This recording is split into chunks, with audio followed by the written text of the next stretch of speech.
Cupertino-based Seagate Technology will buy the now bankrupt Solyndra factory in Fremont. New documents released today show the hard drive maker will pay just over $90 million for the Solyndra plant. That's a steal considering Solyndra originally spent more than $500 million to build a 450,000 square foot campus.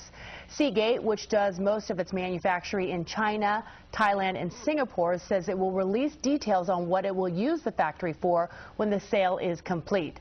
Solyndra was nearly $800 million in debt when it declared bankruptcy last year. Now, some of Solyndra's former equipment is getting a new life in a new art installation. And as NBC Bay Area's Joe Rosado Jr. shows us, it's generating as much controversy as the company itself. Tucked into the Berkeley hills and an oasis of greenery is UC Berkeley's Botanical Garden. 12,000 varieties of plants spread over 34 acres, set far away from controversy. But when architect RONALD RAEL created an art installation here from glass tubes, he had no idea they'd end up lightning rods in a political sparring match. Our inspiration was partly a found material, which is 1,368 glass were left over from the Solyndra bankruptcy. When Fremont-based solar company Solyndra went bankrupt last year, it left behind 24 million specially made glass tubes in a San Jose warehouse.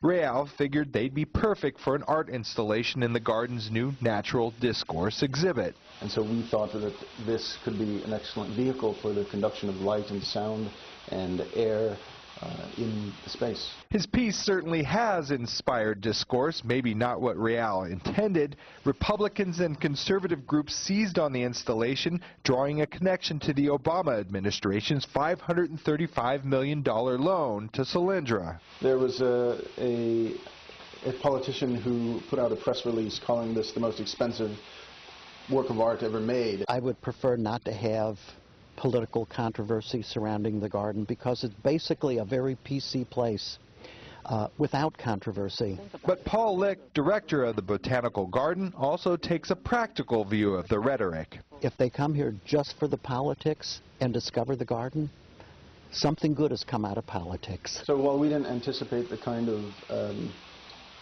hyperbole that's been put forward about the project politically, we did hope that this opens up a dialogue about these materials and the fact that they exist. And until December, these glass rods will remain in the middle of the garden amid the licorice fern and prickly pear, a reminder that the seeds of beauty sometimes take root in failure.